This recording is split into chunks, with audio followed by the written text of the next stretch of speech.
So I got to angle myself a little bit so I can look at the both of them. But it looks like we're ready to go. I'll be and I'll kind of see who taps in here on the stream. But the good thing is about the information that I'm sharing. I tried different times, like 3:30, 5 o'clock. The good news is we archive it, and then the parents get an opportunity to view it. So that's why the last one I did it, I pre-recorded. So yeah. So we got some folks coming in. I guess because they're out of network, then I've got to pull them in, which, I mean, it's okay. It's okay. Hey, good afternoon, Ms. Price. How you doing? So I'll pretty good. We're getting ready to get started in a minute. So I'm on YouTube. I'm trying to get the parents to transition from Facebook Live to YouTube Live. It's pretty much the same. In fact, YouTube Live is easier. But again, we still get to pre-record these to archive them so that parents can go back and look at the later time. But I'm gonna send a school reach and ask all parents to subscribe to our YouTube page. That way they get the notifications and stuff when we're going live and the pop-ups, so that we don't have to put the links on Facebook because we're moving away from Facebook. But I'll go ahead and get started. So the purpose of this meeting is to provide information for our parents who, obviously we're in a we're in a 2-week virtual world now, with plans of returning back in person on Monday, May 10th, 2021. So providing information to parents that they need prior to us returning. One of the biggest pieces is we have to have parents inform us when children are sick. We can no longer from May 10th through June 11th, which is our last day of school. We've got to step up our communication. Children have come to school and said that they were sick, and parents have sent them anyway. Children have come to school and have said, my mom gave me some Tylenol. Those types of things don't work because they don't cover up the symptoms. And we got to err on the side of safety. We've done a phenomenal job of maintaining the level of safety throughout this pandemic. And so we got to a point where we just had to shut down and really kind of get a pause so that everyone can kind of quarantine, and then we can press the reset button. And so that was the purpose of it. I made that decision because I felt like we were really running out of real estate.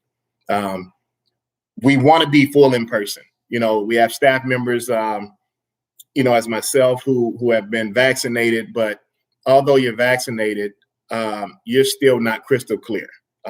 You're not in the clear where you can't be affected. So you continue to practice the safety precautionary measures, and we've done so. So our return date is going to be Monday, May 10th. Transportation is going to pick up right where it left off. So there's not going to be a need to resubmit transportation applications or anything along those lines. Ms. Beverly have been in touch with MTA, so we can ensure that all of the routes are going to be solidified and picked up right where they left off. If there were students who were in the process of getting a route, then parent, you can reach out to Ms. Beverly and she can provide that information to you. But we're looking forward to a safe return and then a safe next 31 days to end the school year. We're going to need a lot of parent support.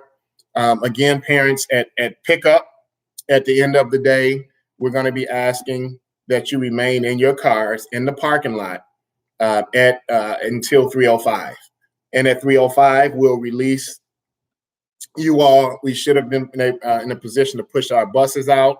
And so we'll be able to provide the space for you to come out and get your children. We ask that as you approach to pick up your children and you come within close proximity of staff members, that you would please have your mask on. I know that the governor released some new language around mask wearing for folks such as myself who is fully vaccinated, but me wearing the mask is not necessarily about me. It's about others that are around me. So I'm going to be asking that you all continue to do that. You've done a phenomenal job, parents, of coming up and having your mask on. We don't want to chance anything, and so we're going to be asking that you please continue to do that. We hand the children over to you, and everyone gets to go home safe, including our teaching staff. So we really want to stress the importance of that. We also have changed. Ms. Beverly, is there anything that I've missed in terms of transportation? And if you speak, I need you to project, because I've got Google Meet on my phone, but I'm YouTube Live on my computer, so I need you to be able to speak loud enough so we can hear. No, you covered everything. Your stop should be just as they were on the 10th. Okay. So I pretty much covered everything as it relates to that. Now, in terms of our parent appreciation dinner that we had scheduled the week that we had to go on a transition to virtual learning, we have plans to do that this month. That date, I believe, is the 29th of this month. I'll get that information back out to parents. We've currently had 60 parents who have RSVP'd for it. And we're going to make it real simple, just for you all to come up to the school at 3:30. We're going to have a food truck there that you'll get your number and take your number up to the food truck, and they're going to provide a meal for you. We're also going to be providing certificates for those who have completed the Power 7 videos on that day as well. So we're going to continue on with that. We're not going to cancel that, because that's something I think that parents really deserve. Our parents have done a phenomenal job this year, and we don't take for granted anything that you've done this year. So we want to still continue to have that parent appreciation dinner, just to give us an opportunity to honor you all and to show you all how much we appreciate you. Having said that, this week is Teacher Appreciation Week. So parents, if you haven't done so, please send a message, at least an encouraging message to your child's teacher, appreciating them for the work that they've done. I got to tell you, good, bad, or indifferent, our teachers have weathered the storm this year. It's been a tough go for everyone. We've had our ups, we had our downs, we've had our disagreements, we had our fallouts, our fallback ins, and so it would be great for you as a parent to show your child's teacher your level of appreciation for them, because I think we've all worked really hard this year. This was a transitional year for everyone. This is not something that any of us anticipated this year, and so it'll be great. I think it'll tilt the scale for teachers to give them that extra burst of energy if you show them a level of appreciation for the work that they've done this year with your child or your children. As it relates to Staff Appreciation Week, we've been virtual, so we're going to do a lot of incentives for our teachers next week when we get back. We're going to really shower them on next week, so you can continue on next week with us if you haven't done so. You got a card, you can send the card in, your child's teacher, just thanking them. But this is probably one of the most important teacher appreciation weeks that I've experienced in 22 years of school leadership. This one is because we've never had a pandemic. We never had to go through what we've been through this last year. And I'm talking about 2020 up until now, because that's kind of where it started and this rough patch started. So again, that teacher appreciation, it's huge. Parents, we also want to remind you about Summer Learning Academy. Summer Learning Academy is scheduled for July 12th through August 12th. We're going to go 5 weeks from Monday through Thursday. If you haven't done so, it's not too late. If you haven't done so, well, let me back up. Any parents that's interested, once you heard this and you're interested in now attending the teacher appreciation, the parent appreciation dinner, you can call Miss Lisa at the school office, give her your name, your child's name, your contact information, and if you're going to have a +1 with you. This is only going to be for parents. We're not going to open this up for children because we really want to shower and appreciate parents, but we are giving parents an opportunity to bring a +1. So if you're interested in coming and you haven't already RSVP'd, I'm going to open that back up. I'm not going to send out another survey, but I'm going to open that up for you to call Miss Lisa at the school office and then give her all your information so we can put you on the list, so we can adjust our numbers with the actual vendor. Okay. Back to summer school. Our Summer Learning Academy, we're going to go 5 weeks from July through August. That gives them a little rest in June. Once we get out June 11, they get a little rest. They get to have, Fireworks Day, the 4th of July, and then we start up July 12th. We go Monday through Thursday up through August 12th. And that also gives them another break because school then officially starts back for them August 30th. Soon as our board approves our school calendar for the school year 2021-22, I'm going to make sure I push that out to our parents through School Reach, and then we'll also send some hard copies of that school calendar home. This summer, we're going to plan a lot of events for parents to be able to come in. And for parents who have been virtual all year, Summer Learning Academy is kind of your introduction back into an in-person learning platform. And that'll be a great opportunity to transition back in because currently Burton Glen Charter Academy is not planning to have a virtual option in the fall. And so all of parents, we're encouraging you to re-enroll right now because we have some schools in the area that are potentially going to be closing, and we're going to be filling spots. So if you haven't done so already, we're asking that you please get your re-enrollment done today. I got Miss Sandy on. Miss Sandy, did I hit that on the spot, or did I miss something with that? No, that's absolutely right. We have about 30 kiddos right now that don't have re-enrollment forms in. Oh.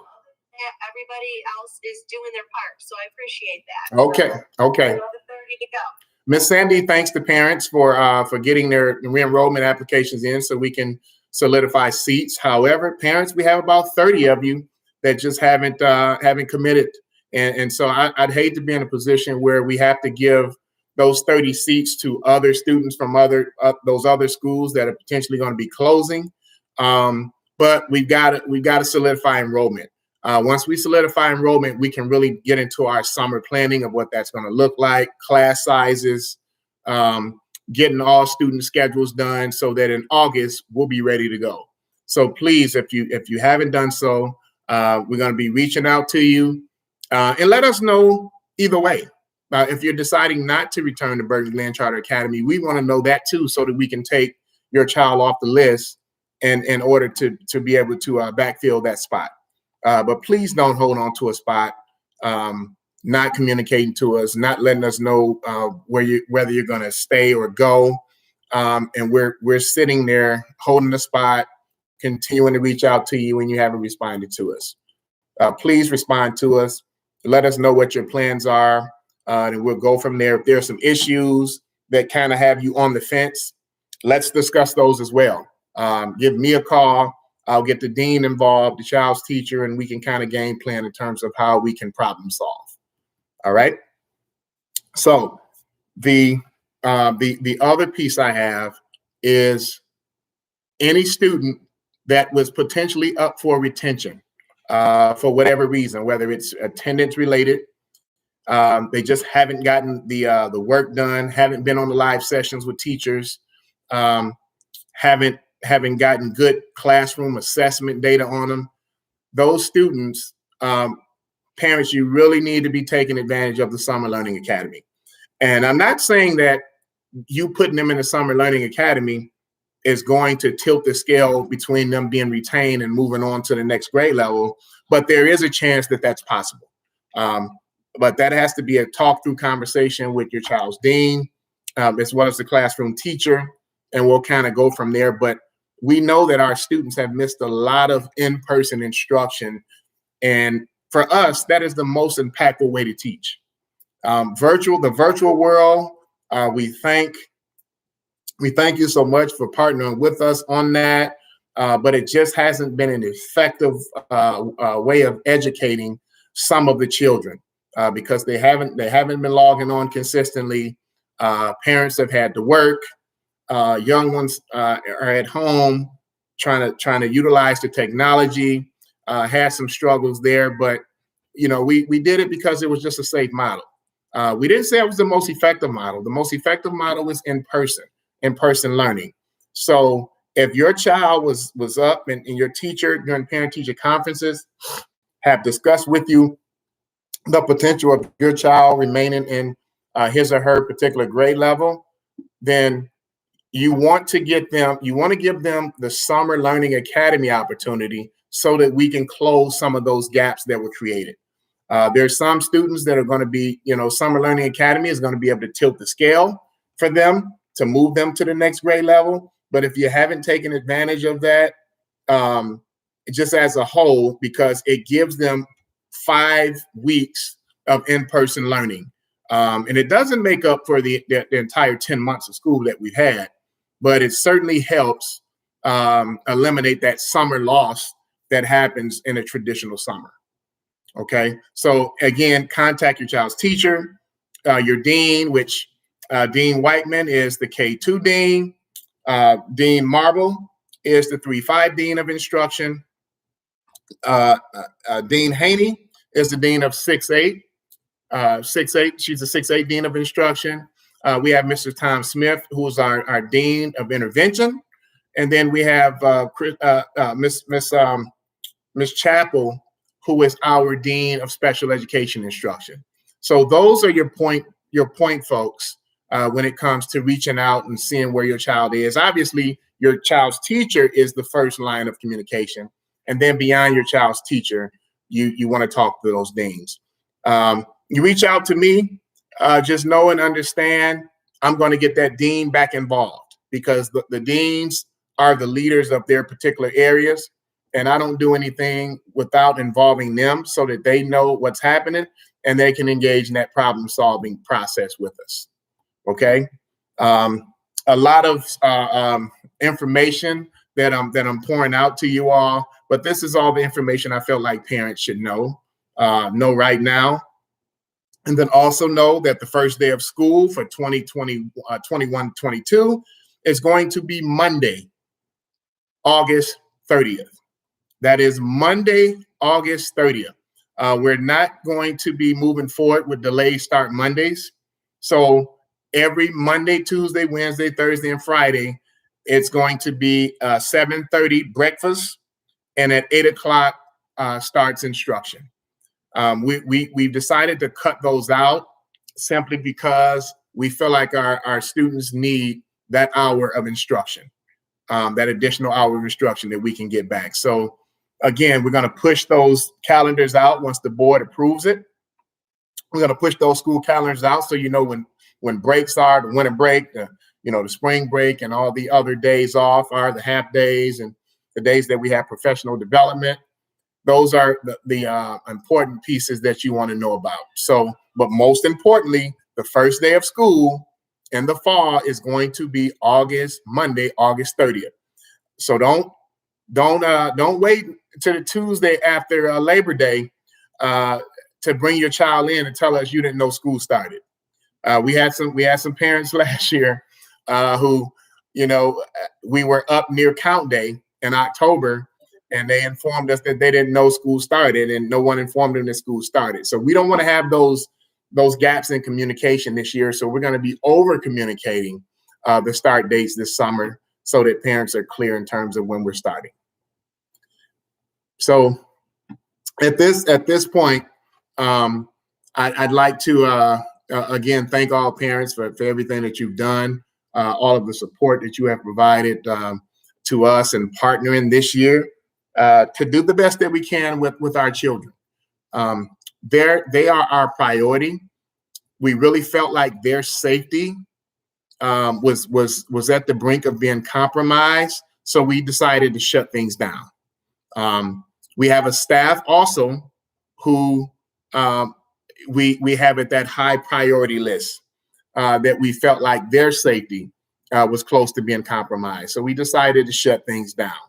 And so we thank you as always for your cooperation when we have to transition in and out of learning model, but we have to do what we have to do. And COVID-19 just haven't allowed us to do what it is that we wanted to do, but it forces us to do what we have to do for the purposes of safety. Thank you all. Thank you, parents, also for completing the Voice of the Parent survey. We got that survey data in, and it looks like for the most part, you all are highly satisfied with what we're doing. We got to get more parents completing the survey, but we're still in. It looks like we're in good standing in terms of the voice of our parents. So we again thank you all for sharing your feedback with us. We know that we've got some areas that we've got to improve in. So we're gonna work through and do some goal setting for those, but we thank you for that feedback. My final piece that I want to share with you all, our town hall meetings are relatively scheduled, just between 15 and 30 minutes for me to provide information to you all so that our lines of communication stay tight. So the final piece I want to share with you is the important, or shall I say, the power of attendance. It is extremely important that every Burton Glen Charter Academy student is in school daily. We cannot do what we need to do instructionally in terms of moving children forward, giving them the skills, exposing them to the grade level standards, and then moving them to a level of standards mastery if they're not in school. This is not a fake school year. This is not a school year that doesn't count. It does count. And so I'd like to really dispel all of those notions about this school year. Some people thought, hey, this is just a play school year. It doesn't count. It does count. And so the thing that counts the most is attendance. If students are not in school, then we can't work our magic in terms of providing quality instruction that our teachers plan and prepare to do on a daily basis. So again, please make sure that your child is online when they're supposed to be online and in school physically when we return when they're supposed to be. Now, if they're sick, we don't want you to force attendance. We'll take care of the attendance. You keep them home, make sure him or her are doing fine. If they are, if they have, if they have symptoms, then they would have to quarantine for 10 days. They would have to quarantine for 10 days. Okay. Doesn't mean that doesn't mean 10 school days. That means 10 days. And upon their return, now if they're dealing with some symptoms, and within that 10 days, you as a parent said, I'm gonna take my child to get him or her tested, or to get a doctor's note stating that these symptoms are connected to asthma, to allergies, or anything along those lines, you can bring them back before that 10 days is up.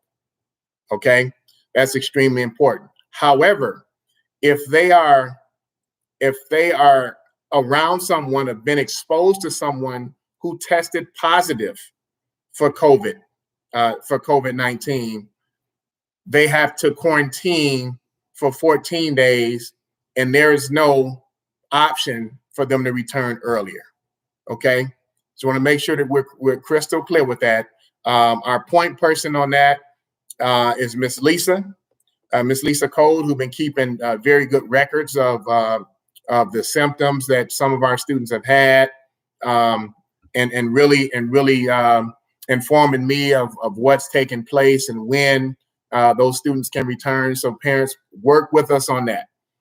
We don't want you, if they're coughing or anything in the morning, we don't want you to cover that up with a Tylenol and send them to school, because that's really putting a bandage on a potential hemorrhage, and it's going to come out, and we're going to call you and ask you to come back and pick them up as we put them in a quarantine room. So help us out and not have that as the case by keeping them home and just calling us, letting us know what's going on. And if you're going to take him or her to the doctor, or take them to get a negative test, just know that they can return before that 10 days is up, because the CDC gave some flexibility with symptoms, simply because we know that a runny nose, a cough, a sneeze, even a temperature for that matter, used to exist before COVID-19. And so we really want to, they're providing that flexibility so that we can look at the difference between whether this symptom is from COVID-19 or it's from some seasonal allergies or something along those lines. But we can't do the guesswork on that, and we can't fact find. So the best thing for you to do is to get that doctor's note or take them to any of the clinics. Most urgent cares offer testing. Testing without you having to call for an appointment. You can just walk right in and get them tested. The rapid test is available, but we always recommend the 3 to 5 day result test, because it's been a lot more accurate. There's been some false positives with the rapid, and the rapid is okay, but it just hasn't had a level of validity that the other one that you get back in 3 to 5 days has had. So there's my, shall I say, there's my Dr. Fauci spiel. I certainly don't know as much about this stuff as he does, but that's my spiel to kind of show you all, give you all an idea of where we are as a school in terms of that. We're willing to work with just about any situation, and any parents that's dealing with COVID. Let me finalize our town hall meeting by saying this: any parent that's dealt with the COVID-19 situation in the home, please don't hesitate to contact us, because we will provide personal protection equipment within the home. We're talking sanitizer. We've provided water for our families. We provided masks so that children can isolate themselves within the home, gloves, anything that's needed. We put nice little personal protection equipment kits together, and we deliver them to our families' houses. But if we don't know, we don't know. So we ask that if you're dealing with that, please let us know. If there are any needs that you all have, we're here to support in any way that we can. As always, we thank you for being a part of our Burton Glen Charter Academy family. Every one of you are power parents, and remember that we are co-parenting. And our level of co-parenting is going to benefit our students as long as we're on the same page. We don't always have to agree, but we have to be on the same page. So again, parents, we thank you all. Have a great weekend. We're going to send a school reach out this weekend, reminding you that we're starting back in person on Monday, May 10th. So please ensure that you're looking for that, and that you have them at that bus stop first thing in the morning. And to all of my mothers, I want to wish you a happy Mother's Day weekend. Make those kids do something special for you. You've done a lot of special things for them. Make them do something special for you. If they're too young to have a little money, to go and get you a card, hey, make them sing a song. You know, make them bring you a warm glass of milk or something, or just give you some mommy time. And because mothers are just special. And so again, to all of my mothers, all of my power parents who are mothers, all of my staff members who are mothers, and those who are not even mothers biologically, but yet you have a motherly spirit that you have provided or bestowed upon children. Happy Mother's Day to you as well. Have a great weekend.